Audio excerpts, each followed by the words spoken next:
Dzień dobry, w dzisiejszym odcinku. Tysiące Rosjan opuszcza swoje domy. Wielkie polowanie po wyborach. Putin nakazał znaleźć wszystkich zdrajców. Trwa eksodus zachodnich firm w wyniku sankcji. Rosja stworzy platformę do konfiskaty kryptowalut. Ministerstwo Finansów obiecało wyeliminować nieopodatkowane wypłaty w kopertach. Ilość gotówki w obiegu spadła do rekordowo niskiego poziomu od początku specoperacji. Zapraszamy. Dzień dobry, z tej strony Dzień Mateusz dobry, dzień dobry. Lech oraz Paweł Jeżowski. Witamy wszystkich, którzy tak gromadnie zgromadzili się, aby obejrzeć codzienny ekonomiczny przegląd. Krótka informacja na początek, kubeczki, to już przeszłość, skończyły się. Wczoraj został wygrany ostatni, dziś prezentacja nowego, seria druga, więc mam nadzieję, że wszyscy wspierający i patroni będą chcieli sobie skolekcjonować taki zestaw. Resetujemy licznik. Każdy może dziś rozpocząć znowu udział w konkursie i głosować. Paweł zdążył zrobić pasek, więc ja grałem w tą grę wystarczająco długo. Przekazuję głos Pawłowi i zaczynamy. Słuchajcie, jeżeli chodzi o waluty, to dzisiaj złe informacje mamy, rosną po wczorajszej takiej korekcie, która była korektą tych wzrostów piątkowych. Dzisiaj powróciliśmy do wzrostów, euro powyżej 100, dolar zbliża się znowuż do 93, a jeżeli chodzi o gaz, to mamy korektę wzrostów, które były też korektą spadków. A więc spadamy poniżej 29, chociaż informacje dla gazu moim zdaniem nie są, znaczy są dobre, tak? Znaczy są złe informacje, które mogą pozwalać temu gazowi rosnąć. Jeżeli chodzi natomiast o Brent, to tam mamy opór na 87,5 i ten opór był wczoraj testowany, wydaje się dosyć bezpieczny. Ceny się odbiły, w tym momencie jesteśmy właśnie poniżej oporu.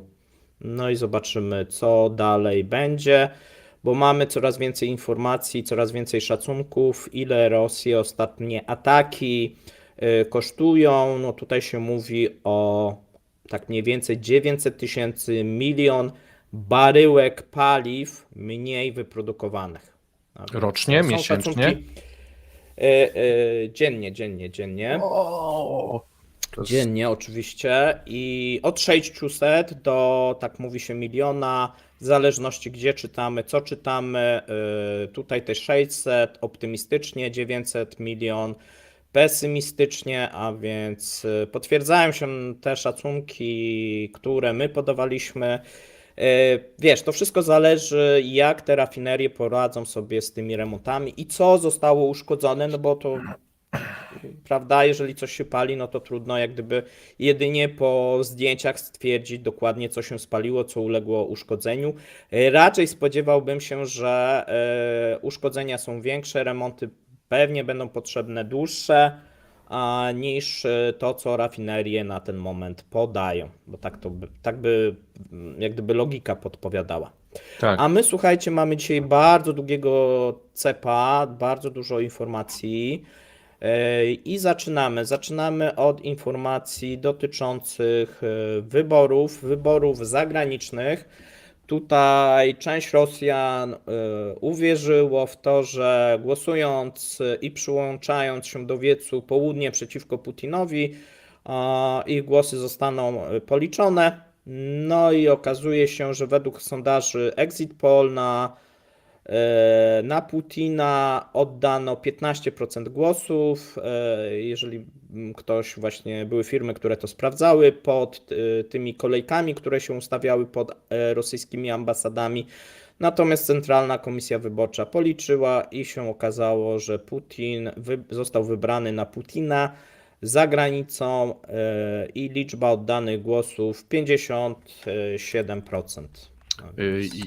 Ja mam ciekawą anegdotę z tych takich kolejek do głosowania, gdyż Rosjanie się gromadnie, ustawili w Rydze No i ktoś to sprawdził i okazało się, że 4 osoby, Spisywali ich. tak, że 4 osoby tam były, które już powinny dawno być w Rosji, więc będą mogły ucałować Putina osobiście w policzek. Rosja kanałami dyplomatycznymi ostrzegła Japonię przed konsekwencjami w przypadku przekazania Stanom Zjednoczonym pocisków do systemu obrony powietrznej Patriot, ponieważ one mogą ostatecznie trafić na Ukrainę. Poinformował o tym w rozmowie z RIA Nowosti PO dyrektora trzeciego Departamentu Azjatyckiego Rosyjskiego MSZ Siergiej Rzecki. Oj, bardzo długą nazwę ma. No ale co? No co oni mają do tego? Przecież Japonia może ze Stanami przekazywać. No ale tutaj ostrzegają, że jeżeli te pociski zostaną przekazane Ukrainie, Czerwona to linia. wtedy tak, czerwona linia zostanie przekroczona przez Japonię. Ci w Azji jeszcze się nie dowiedzieli, ile czerwonych linii w Europie zostało przekroczonych. Tak, bo tu jest wyznaczona i będzie bardzo, odpowiedź rosyjska będzie szokująca. Tak, kolejna czerwona Dla linia, Japonii. trochę dalej. Dobra. Szef Pentagonu Austin nazwał pomoc dla Ukrainy kwestią honoru i bezpieczeństwa Stanów Zjednoczonych. Dosyć taka Kwestia emocjonalna honoru, tak, wypowiedź. to już jadą w mocne nuty. Dla Amerykanów honor jest bardzo ważny. Ciekawe. Ciekawe, czy to zadziała w Tak. jakikolwiek sposób. Stany Zjednoczone i Turcja uzgodniły natomiast nowy system sankcji wobec Rosji. USA najpierw powiadomią Turcję, a dopiero potem nałożą sankcje na tamtejsze firmy podejrzane o obchodzenie restrykcji. To nie jest nowy system, to jest takie, wiesz, gra na kodach. Takie, bo sankcje będą u was, weźcie, to wszystko upłynijcie, co To trzeba. jest bardzo dobra informacja, bo jak gdyby pokazuje, że Turcja zaczyna współpracować już oficjalnie ze Stanami Zjednoczonymi, bo wcześniej twierdziła, że oni nie mają nic wspólnego z tymi sankcjami, a teraz będzie to po prostu ustalane i firmy będą mogły zaprzestać, wiesz, szkodliwej działalności. Aha, okej, jesteście Ja na widzę liście. same Wy już, pozytywy. a ja widzę negatywy, bo te firmy dostają tak jakby, wiesz, jak masz w Eurobiznesie darmowa karta wyjścia z więzienia, czy coś takiego. No one w tym momencie mają tak, to handlujemy, dopóki Amerykanie nas nie namierzą. Jak nas namierzą, to dostajemy możliwość wycofania się z tego handlu. Nie ma tego elementu strachu, że wszyscy się wycofają, no bo wszystkie te firmy wiedzą, że w razie czego, to ich najpierw ostrzegą. Dla mnie to jest takie, no tak średnio. No, nie zgadzam się. Znaczy, tutaj możemy się różnić. Uważam, że wiesz, szczególnie, że Amerykanie chcą masowo informować tureckie firmy o podejrzeniu. Słuchaj, bo wiesz, co innego mieć podejrzenie, a co innego mieć pewność i wpisać na listę. I w tym momencie wystarczy Amerykanom podejrzenie, żeby dać Turkom informację, żeby te firmy uważały. I te firmy profilaktycznie jednak nie będą robić żadnych przelewów. Ale żeby ich wpisać na listę, no to pewnie musieliby mieć trochę mocniejsze dowody. A więc tutaj efekt może być lepszy przy współdziałaniu. Tutaj zawsze współpraca, ja zawsze uważam, że w przypadku sankcji współpraca pomiędzy krajami przynosi lepszy efekt niż na zasadzie Amerykanie wpisują, Turcy się wściekają, że ich firmy są wpisane i tak dalej, tak? No okej, dobra. Zobaczymy, jak to się rozkręci. Zobaczymy, jak Ważne, to że będzie. coś się dzieje. Podejrzewam, że właśnie po cichu będą informacje cały czas szły do Turcji i tureckie firmy będą masowo właśnie odmawiać jak gdyby rosyjskim firmom. A czy nie jest w tym momencie tak w Europie, że wiele Tak jest tych w Europie. zachodnich krajów Bo zobacz. ma właśnie w ten sposób? A zobacz, jak jest w Europie, nie? Jest wiele firm, Amerykanie jakoś nie nakładają na francuskie i niemieckie firmy, tak? Czy nawet z tymi, zobacz, jak jest taskanie z tym RBI, nie? No. Że jest tam i ostrzegamy, jedziemy i tak dalej. No tu będzie pewnie podobny efekt, przy czym no Turcy tu mogą się bardziej obawiać, no bo wiesz, ostrzegliśmy was, nie posłuchaliście, wpisaliśmy. No i wtedy wiesz. No dobra, sami sobie zobaczymy, jesteście jak to się rozwinie, nie? Teraz ja. Nie, to Możesz. jeszcze. A to dobra. 5 dronów zostało zestrzelonych nad obwodami białgorodzkim i saratowskim. Atak na rafinerię został udaremniony, twierdzą rosyjskie media. Ja nie widziałem dzisiaj rano żadnych płonących rafinerii, więc nie wiem. Nie, znaczy nie było. 4 drony zostały właśnie nad Saratowem zestrzelone. Celem podobno była rafineria, ta właśnie, o której mówiliśmy, że będzie atakowana, no i to się potwierdziło. Wydaje się, że tym razem systemy te przeciwlotnicze były na miejscu i zadziałały. Zobaczymy. Albo było teraz testowanie. I jak działają te systemy lotnicze, i to były tylko, Tak, wiesz, takie. nie E, wiemy tego, nie? no, dobra. Nie wiemy, zobaczymy za kilka dni. Mamy informację z Unii Europejskiej, która przedłuży zawieszenie ceł i kontyngentów na import ukraińskich produktów rolnych do 5 czerwca 2025 roku. Okej. W Kursku na tle działania systemów obrony przeciwlotniczej nastąpiły przerwy w dostawie prądu. Ja widziałem te zdjęcia i filmy. Rzeczywiście w Kursku nie było prądu. Tak na wszelki wypadek może. A nie, że stację transformatorową jakąś ten upiekło. Nie, to nie ma, nic nie jest związane. Oczywiście, nie. Tak. Dużo prądu te systemy przeciwlotnicze, wiesz, ciągną. Ćwiczenia dlatego były. nie było. Ćwiczenia. Tak, MKOL nie będzie wymagał od rosyjskich i białoruskich sportowców podpisania dokumentów potępiających specjalną operację wojskową. Ja z chęcią podpiszę dokument potępiający MKOL. Tyle mam do powiedzenia. Lecimy dalej. Francuskie Ministerstwo Obrony nazwało wypowiedzi szefa rosyjskiej służby wywiadu Siergieja Naryszkina o francuskim wojsku na Ukrainie nieodpowiedzialną prowokacją. Wcześniej szef służby wywiadu zagranicznego powiedział, że francuski rząd rzekomo przygotowuje wojska do przerzutu na Ukrainę, a liczebność pierwszego kontyngentu wojskowego sięgnie 2000 osób. Tak, ja widziałem wycinki z francuskiej telewizji, gdzie już mapę Ukrainy mają i tak się zastanawiali, gdzie ich wysłać, a Rosjanie się wkurzają i pewnie myślą. To jest też taka fajna gra psychologiczna, nie? Tak, Bo wiesz co, dużo jest. W rosyjskich mediach to właśnie jest dyskusja, czy to będą żołnierze Legii, czy to będą Tak. ochotnicy. Już wiesz, już się dyskutuje, ale Słuchajcie. że będą, to już jest pewnik. Słuchajcie, ja będę nagrywał teraz w najbliższych dniach z Aleksandrem Olechem. On poza specem od Afryki jest właśnie specem od Francji i sobie o tych tematach porozmawiamy, francuskich takich gierek z Rosjanami, więc już teraz gorąco zapraszam. Lecimy dalej. To ja mam powiedzieć? No dobrze. Szczyt Unii Europejskiej w dniach 21-22 marca powinien podjąć decyzję o postawieniu gospodarki Unii Europejskiej na wojennej stopie i zwiększeniu wydatków wojskowych wszystkich krajów wspólnoty. Tak powiedział przewodniczący Rady Europejskiej Michel. Uczestnicy szczytu zamierzają rozważyć dodatkowe środki pilnego wsparcia dla Ukrainy. Na szczycie omówione zostaną także nowe sankcje wobec Federacji Rosyjskiej, sposoby walki z obchodzeniem tych sankcji. No i zapowiada się, powiem Ci, niezwykle ciekawy szczyt, bo wystarczy, że odrobinę Europa przyspieszy, a już Rosjanie będą mieli problem, bo to jednak różnica potencjałów jest bardzo duża. Tak, zobaczymy tutaj deklarację przede wszystkim, bo oczywiście wiemy, że Węgry i Słowacja będą deklarowały pokój, natomiast pozostałe kraje pewnie z jakieś deklaracje, szczególnie Francja tutaj zapowiada jakieś nowe pomysły. Mamy też rozwiniętą tą inicjatywę czeską. No już się mówi w tym momencie o 1,5 milionie pocisków, jeszcze w tym Brawo, roku Czesi. dodatkowo. Jak widzimy, Czesi potrafią znaleźć, w odróżnieniu od innych nacji, które jakoś są Czasem mało się budzę i rozgarnięte. mówię, chciałbym być Czechem. Tak, to jest jeden z tych dni. A więc i zarówno wydaje się, że w Europie się znajdą dodatkowa amunicja jakoś nagle i uda się znaleźć poza Europą.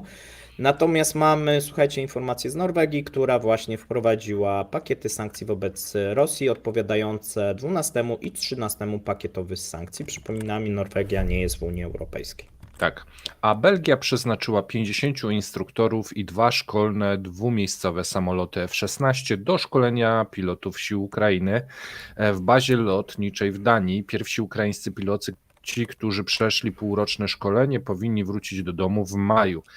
Aha, czyli to jest w przeszłości, co się działo, że jakiś czas temu Tak. przeznaczyła. No to jest Tak. bardzo fajna informacja. 50 instruktorów, 2 szkolne dwumiejscowe samoloty, no to z tych 50 może 100 pilotów przeszkolili, co? Nie wiem, nie jestem tutaj specjalistą od tego, natomiast no wiemy, że samoloty powinny się pojawić czerwiec, lipiec, takie są zapowiedzi, no i to by się mniej więcej zgadzało, skoro szkolenia kończą się w maju. Mhm. Większości pilotów. No.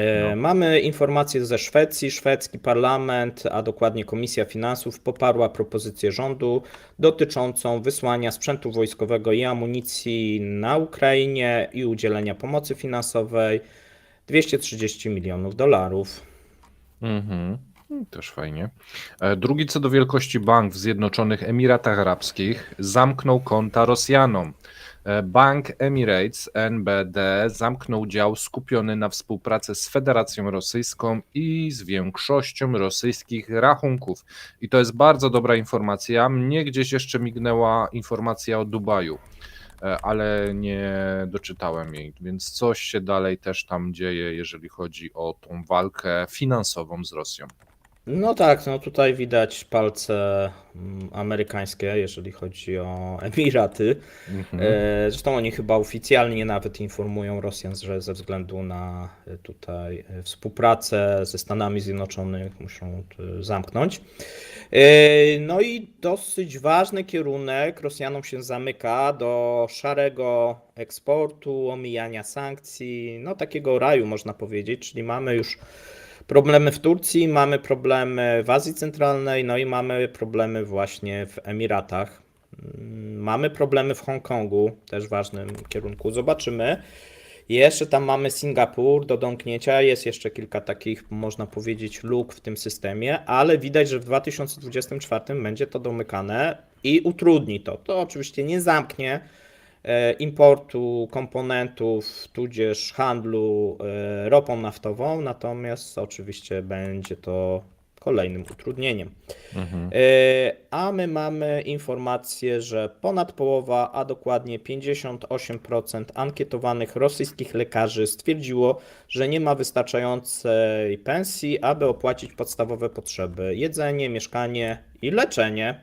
Informuje o tym RTV i powołując się na ankietę przeprowadzoną wśród lekarzy Federacji Rosyjskiej. No, I ciekawe. powiedzmy, że ankieta nie jest jakaś miarodajna.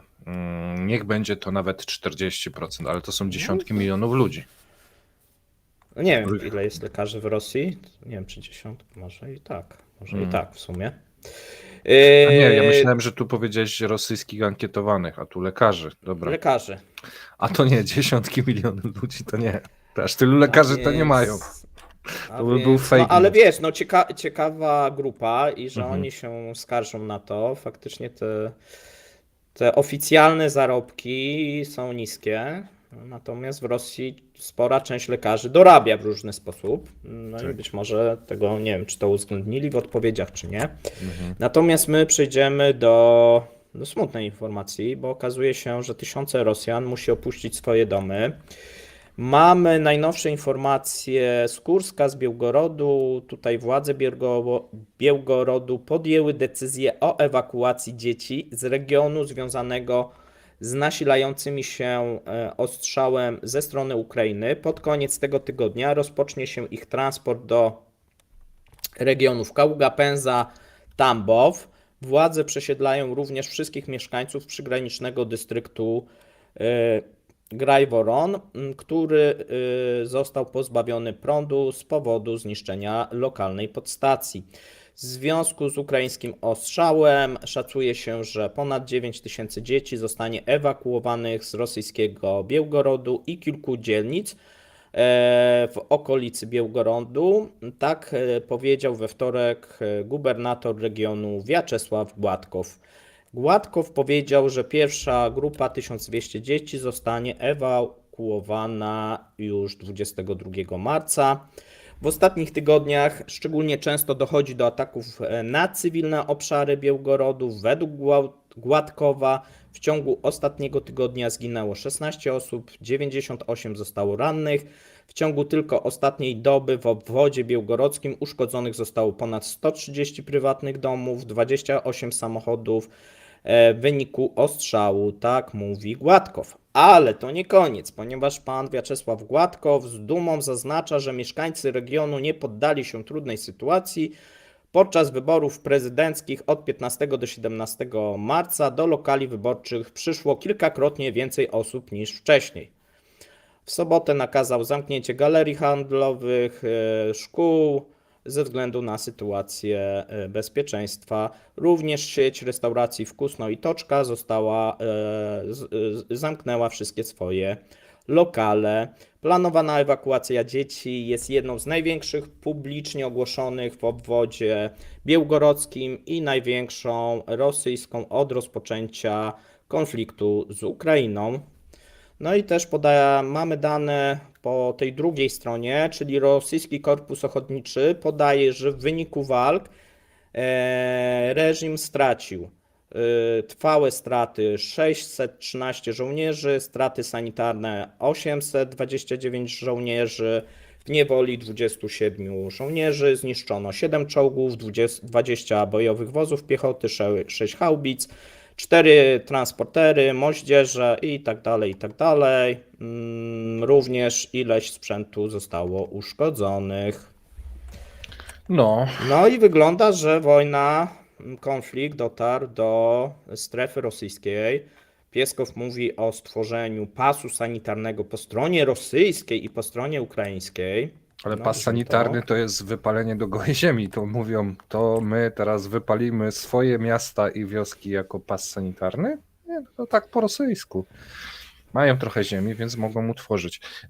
Dzieci szkoda, bo ogólnie, wiecie, cywili, Znaczy, dzieci ludności i tak cywilnej dalej, zawsze to szkoda, tak. zawsze szkoda. My nigdy nie byliśmy, wiecie, jakimiś rusowobami. My nie lubimy po prostu tej władzy i to, co ona robi z tymi ludźmi. Nie tylko wojskowo, ale i propagandowo, bo to też robienie ludziom z mózgu bigosu, to też jest, wiecie, zaplanowane działanie i niestety jako społeczeństwa jesteśmy na to podatni.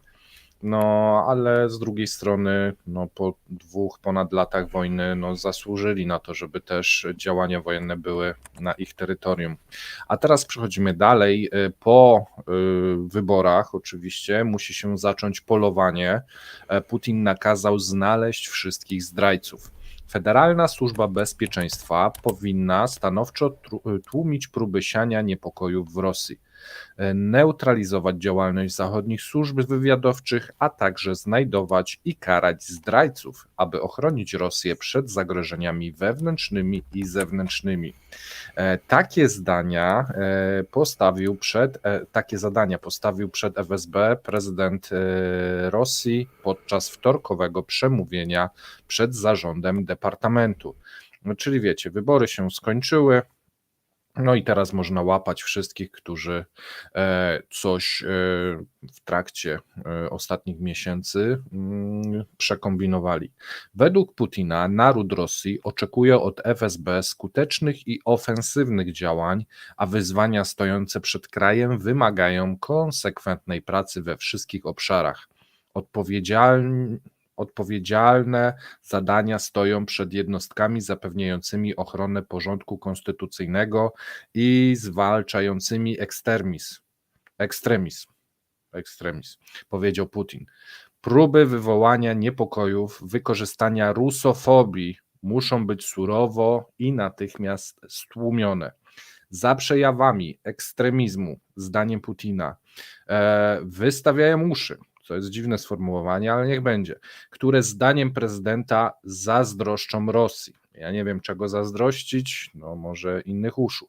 Wróg widzi, że to wszystko mamy i że szybko się rozwijamy. No i tu się odkleił całkowicie. FSB powinna identyfikować zdrajców, w szczególności członków grup dywersyjnych i rozpoznawczych, co wiosną 2024 nasiliło ataki w sprawie krajów sąsiadujących. Chyba chodzi mu o ataki na rafinerię i oskarża kraje sąsiadujące, nie wiem.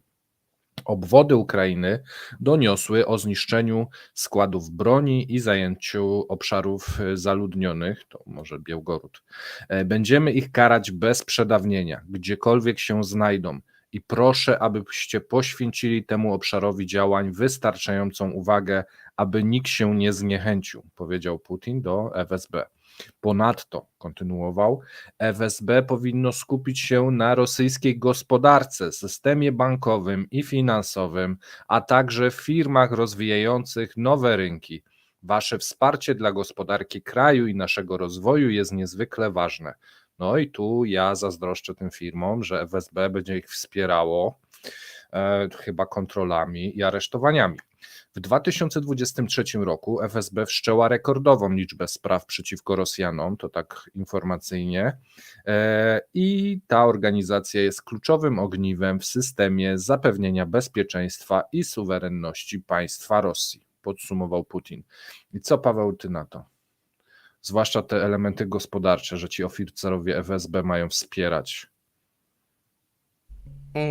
Wiesz co, no wszystkie ręce na pokład. Więc tutaj myślę, że powoli, no już od jakiegoś czasu mamy taką propagandę, że walczymy tutaj z Zachodem. I w sumie zaczyna to być prawdą, no bo Zachód zaczyna coraz bardziej postrzegać Rosję jako wroga, pomimo że na początku tak to nie było, tak? A więc w końcu chyba Putin doprowadził do tego, że Zachód zaczyna po prostu widzieć w Rosji dosyć agresywny, niebezpieczny twór, który zagraża bezpieczeństwu światowemu, tak? Bo na początku no to był jakiś konflikt gdzieś właśnie na Ukrainie, gdzieś tam pomiędzy Rosjanami, tak to było postrzegane, a teraz coraz bardziej chyba jest to postrzegane, patrząc na to, co dzieje się w gospodarce i o czym sobie dzisiaj będziemy mówić, no jako taki niebezpieczny twór, z którym coś trzeba zrobić, no bo takie przeczekiwanie, tak jak widzimy, no mija już tam 2 lata, no nic nie daje. No i z drugiej strony Putin mówi, no zobaczcie, tak, tutaj mamy wrogi Zachód, wszyscy muszą się zjednoczyć i tak dalej, i tak dalej. Więc myślę, że tak to wygląda. A my sobie, dalej. Słuchajcie, przejdziemy sobie do eksodusu zachodnich firm w wyniku sankcji. Okazuje się, że sankcje działają, przynajmniej tak twierdzą rosyjscy analitycy projektu Contour Focus, którzy policzyli, że w ciągu ostatnich 3 lat liczba podmiotów prawnych z udziałem zagranicznych firm w Rosji zmniejszyła się o ponad 1/3 i jest to zgodnie z obliczeniami na podstawie oficjalnych baz danych. Mówimy tu zarówno o kapitale przyjaznym, jak i nieprzyjaznym Rosji. Gwałtowny spadek tłumaczy się wycofaniem z rynku firm zachodnich. Według ekspertów udział ten jest jednak w rzeczywistości o wiele większy. Niektóre firmy faktycznie zaprzestały działalności, mimo tego, że są wpisane jeszcze do rejestru. Z kolei rosyjski biznes zmienił struktury zarządzania w wyniku deoffshoryzacji, a proces ten nasilił się na tle ryzyka utraty kontroli nad spółkami matkami za granicą. My o tym mówiliśmy, opisywaliśmy. Również źle wygląda sytuacja, jeżeli chodzi o nowo zarejestrowane firmy z udziałem zagranicznym. Tu mamy spadek o 34% i jeszcze w marcu 2021 było to 29 tysięcy, potem mamy spadek do 19 tysięcy w marcu 2024. I tutaj aktywność rejestrowanych spółek z udziałem zagranicznych spada od 3 lat. W 2021 nowych spółek zarejestrowano 839, 2022 396, 2023 339. A więc nie ma czegoś takiego, że te spółki z kapitałem z krajów nieprzyjaznych są zastępowane spółkami z kapitałem z krajów przyjaznych. Bo widzimy po prostu odpływ kapitału zagranicznego. On oczywiście nie jest stuprocentowy, tak jakby chcieli te osoby, którym się wydaje, że sankcje mogą zatrzymać konflikt, natomiast jest. No i tutaj dalej sobie czytamy w opracowaniu, że w efekcie sankcji od marca 2022 do marca 2023 z rejestru zniknęło ponad 3000 firm z udziałem zagranicznym, a w ciągu ostatniego roku 2700, jeżeli chodzi o osoby prawne. W podziale na branżę największy spadek w ciągu ostatnich lat stwierdzono w sektorze naftowo-gazowym. I teraz do połowy szklanka pusta i pełna, czyli szacuje się, że w przypadku zagranicznych spółek około 20% całkowicie zniknęło z rynku, 30% zostało sprzedanych, w tym 10% zostało sprzedanych z prawem do odkupu, a 50% nadal działa w Rosji, choć duża część ograniczyła inwestycje i produkcję. I dalej czytamy. Nie aspekty moralne, a niemożność utrzymania dotychczasowych łańcuchów dostaw, zarówno ze względu na ograniczenia importowe i problemy z rozliczeniami, jak i objęcie sankcjami rosyjskich kontrahentów, stała się głównym powodem realnego wycofywania się zagranicznych firm. Według Denisa Surowcewa, dyrektora Departamentu Inwestycji i Rynków Kapitałowych w KEPT, 2/3 firm z nieprzyjaznych krajów zdecydowało się wycofać i proces ten w ten czy inny sposób jest realizowany. Utrzymanie spółek w rosyjskich rejestrach nie oznacza aktywnej działalności gospodarczej. Wymóg uzyskania zgody na wyjście, to wielokrotnie o tym mówiliśmy, wymaga tutaj decyzji Komisji Prawnej do spraw inwestycji zagranicznych i to okazało się skutecznym mechanizmem ograniczającym odpływ firm. Firmę powstrzymuje również wymóg dyskonta w wysokości 50% wartości rynkowej. W rezultacie wiele firm ogłosiło wycofanie, rozpoczęło ten proces, ale go zamroziło. I mamy coraz większą ilość firm typu zombie. No Tak, i czyli co ty myślisz? wydmuszka. No znaczy, Tak, no mam nadzieję, że wydmuszka. z tych firm zombie wyjdą zombie i tam będzie apokalipsa zombie, ale to niestety nie jest taki rodzaj firmy. Nie produkują zombie, tylko jest wydmuszką na papierze, a w środku już nic nie ma, nie? To o to chodzi. Tak, no to, co można było wyjąć z tej firmy, najczęściej się wyjęło, to, co się nie dało wyjąć, zostało, natomiast firma nie wychodzi, ponieważ koszty samej tej procedury są zbyt wysokie, a więc widnieje w rejestrze, natomiast często nie produkuje nic, często już nie posiada pracowników, a jeżeli posiada, no to ci pracownicy są na jakichś, powiedzmy, urlopach, tak. Niestety często No, wygląda. po takim czasie to już chyba skończyły się nawet te urlopy, wydaje mi się, bo to tylko chyba na pół roku albo 3 miesiące. Więc tam jest pewnie takie powolne schodzenie z tak, ludzi. mhm. No, okej. No i jak się tak ładnie rozkręciłeś, to ja ci dam teraz 2 oddechy, no i masz teraz kryptowaluty jeszcze, bo się rozpisał dzisiaj. Tak, słuchajcie, no mamy dobrą informację dla rosyjskiego budżetu, ponieważ Rosja stworzy platformę do konfiskaty kryptowalut. I tak podaje Izwiestia i pozostałe rosyjskie media. Jeżeli chodzi o platformę, no to mamy tutaj już informację, że będzie to procedowane w Dumie Państwowej, natomiast jeżeli chodzi o kryptowaluty, to zostały one już uznane za aktywo i są konfiskowane na razie w ramach jedynie spraw karnych, ale głównie na nośnikach fizycznych, a nie cyfrowych. Zmiany ułatwią władzom dostęp do zasobów cyfrowych. Duma Państwowa może przyjąć ustawę o regulacji obiegu kryptowalut już na sesji wiosennej, czyli w przyszłym tygodniu prawdopodobnie. Uczestnicy rynku poparli stworzenie specjalnej platformy Chcecie platformę do okradania was? Tak, chcemy! Kiedy chcecie? skonfiskowanych Teraz środków chcemy! Tak, cyfrowych. od razu. Dobrowolnie, gremialnie i bezapelacyjnie.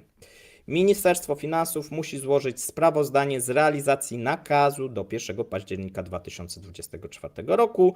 Teraz prawie wszystkie platformy do kupowania i sprzedawania kryptowalut oraz giełdy, z których korzystają Rosjanie, mają zagraniczne korzenie, potwierdza Oleg Ogienko z BitRivier. Według niego optymalnym rozwiązaniem byłoby stworzenie rosyjskiej platformy nadzorowanej przez władze.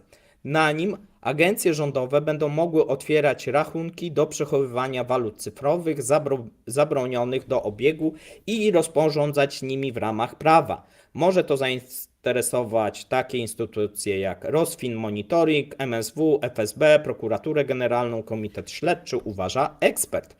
Ułatwi to transfer w przyszłości walut z nieprzyjaznych platform do jedynej właściwej i optymalizację dochodów budżetowych. Ja myślę, że na tej platformie to takie cyfrowe pajęczyny będą rosły, bo ja w życiu nie podejrzewam Rosjan, którzy gdzieś mają w bezpiecznych przystaniach te bitcoiny czy jakieś inne krypto, że oni powiedzą, a to my przejdziemy tam, dobrze. Na rosyjską. Na rosyjską. Tak, no bo na tam tą- ona bezpieczna, FSB tam ma A tam swoje. wiesz, cały ciąg komisarzy po kolei, którzy będą to nadzorować i mogą na tym łapy położyć. No tak, to jest absurd wysokich lotów. Natomiast ja mam kolejny. Ministerstwo Finansów obiecało wyeliminować nieopodatkowane wypłaty w kopertach. Wraz z planowaną podwyżką podatku dochodowego od osób fizycznych ogłoszoną przez prezydenta Rosji Władimira Putina, władze zaczną zwalczać mechanizmy optymalizacyjne. To tak się pięknie nazywa, oczywiście chodzi o wypłaty w kopertach. I chcą przymusić tych ludzi do płacenia podatków. Tak powiedział wiceminister finansów Aleksiej Sazanow. Wiadomo, że istnieją mechanizmy optymalizacji podatkowej, w tym podatku dochodowym od osób fizycznych, które zostały stworzone już dość dawno temu. A jeśli mówimy o zwiększeniu uczciwości opodatkowania, tu brawo, to w przypadku mechanizmów optymalizacyjnych w podatku dochodowym od osób fizycznych konieczne będzie wyrównanie warunków, czyli polowanie na kopertowców. W Rosji pensje w kopertach są nadal dość powszechne, gdy oprócz oficjalnej pensji, od której odprowadza się podatki, pracownikom wypłacana jest część wynagrodzenia w gotówce. Co więcej, wielkość takiej części może przekraczać wysokość oficjalnych dochodów, dodał ekspert. Według Rossstatu nieobserwowane w bezpośrednich statystykach płace, dochody miesięczne, czyli szare płace, wyniosły w 2022 roku ponad 11 bilionów rubli, czyli 7,6% PKB. Jednak od 2015 roku odsetek ten systematycznie maleje. Wówczas wynosił 12,9% PKB. Czyli może wcale nie jest tak, że w szarej strefie jest tak dużo tego dochodu.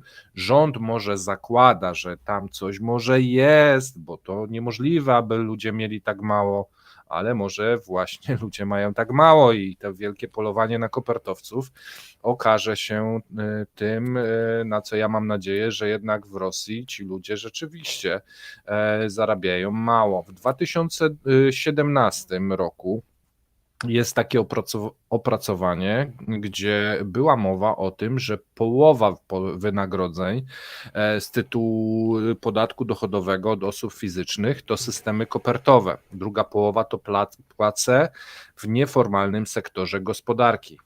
Tak kiedyś powiedział wiceminister finansów Władimir Kolychew.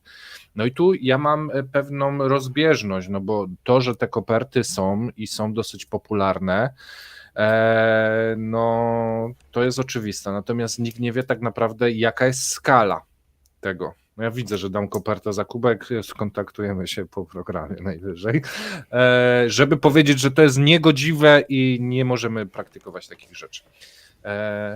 Co powiesz o tych kopertach, wypłatach w kopertach w Rosji? Uda się polowanie? Pierwszy człon hasła na dzisiaj, który umożliwia wygranie kubka, koperta. Okej, dobrze. Ja już Zapisz mam pomysł. sobie. Ja już mam pomysł. Chyba, że już masz kopertę. Nie. Co do tej koperty wsadzisz w drugiej części. Wysyłamy na konkurs Kremlinki, aktywni patroni, osoby wspierające. Tutaj macie za ostatnie 2 dni. Kto będzie patronów pierwszy? i osoby, które wspierają. Będziemy starać się właśnie codziennie te osoby Tu jest wyświetlać. historia miłosna, a tu zazdrosny ten narzeczony były Mąż. z karabinem konkubent. i granatem. Tak, a więc możecie takie piękne kubki wygrać, wystarczy podać hasło, pierwszy człon koperta, drugi człon na koniec, Mateusz poda, jeżeli nie zapomni. A my przechodzimy, słuchajcie, pytałeś mnie, co ja myślę o tych kopertach. No i jeżeli by się, nie daj Boże, udało ograniczyć tą szarą strefę, no to byłaby tragedia dla rosyjskiego biznesu, bo on się opiera tak na kopertach w różny sposób i dawanych pracownikom, no i również za różnego rodzaju ulgi, że tak powiem, jeżeli chodzi o współpracę tutaj z administracją publiczną. Jeżeli by się to udało, no to kiedyś mówiliśmy, że to jest taki klej, czy to spoiwo rosyjskiej gospodarki. Jakby tego zabrakło, to by się gospodarka przewróciła. Więc Ale oni tak niedobrze by lubią było. sobie takie pomysły strzelić. Niedobrze by było, tak, no bo firmy by mogły popaść w duże problemy, jeżeli miałyby wszystko legalnie opłacać i tak dalej, a więc to jest moim zdaniem niemożliwe. A my sobie przejdziemy, słuchajcie, do ostatniej informacji. I jeżeli ktoś nie oglądał wczorajszego naszego programu, no to odsyłam, bo tutaj mamy potwierdzenie to, o czym mówiliśmy wczoraj o 17:00. Mamy dane oficjalne Banku Centralnego. Ilość gotówki w rękach obywateli i kasach banków gwałtownie spadła. W styczniu 2024 spadła o 570 miliardów rubli do 17,75 biliona rubli i jest to najwyższy spadek od marca 2022 roku. Słuchajcie, czyli od początku konfliktu, kiedy mieliśmy panikę. Tak, kiedy mieliśmy panikę, jeszcze potem zaczęli wypłacać, a przed tym mieliśmy tą najniższą wartość. Nagły napływ środków do instytucji kredytowych w styczniu był wyższy niż średnie wartości dla tego samego miesiąca w poprzednich latach. No i tu się nakładają jak gdyby kilka rzeczy. Z jednej strony ludzie w grudniu wydali dużo na święta, a z drugiej strony mamy napływ, jeżeli chodzi o lokaty. Głównym powodem jest wysokie oprocentowanie, spadek udzielonych kredytów oraz szalejąca inflacja. Z reguły również w styczniu ilość gotówki w obiegu jest sezonowo zmniejszana, tak informuje służba prasowa Banku Centralnego. Średnie maksymalne oprocentowanie depozytów w największych bankach w okresie styczeń-luty kształtowało się na poziomie 15%. Wcześniej wyższe rentowności oferowano jedynie w okresach kryzysowych 2014-2015 oraz wiosną 2022. My ze swej strony przypominamy o ostrożności i dobrych radach rosyjskich bankierów, o dywersyfikacji i trzymanie walut pod materacem. Tak, tu padło pytanie, czy będzie dzisiaj coś z panem Markiem, myśmy nie powiedzieli, ale tak, Będzie. no oczywiście, jak co Będzie, środę, Środa. już jest materiał gotowy, premiera o 17:00, Rosja opuszcza Europę i chce być mocarstwem Azji. Bardzo ciekawe oczywiście spotkanie Pawła z Markiem, na które gorąco zapraszam, bo tematów jest bardzo dużo poruszonych i są nowe smaczki i troszeczkę też poza Rosję wychodzą chłopaki, więc ja jak najbardziej zapraszam, a teraz uwaga, chcę rozgrzewać, gdyż podaję drugi człon owej. Musisz powtórzyć, bo cię przerywa, chyba że Do- tak specjalnie. Do optymalizacji podatkowej. Jeżeli nie usłyszeliście za pierwszym razem, to mam nadzieję, że za drugim. Z naszej strony to wszystko. Za godzinę 17:00. Trzymajcie się. Zapraszamy, trzymajcie się, cześć.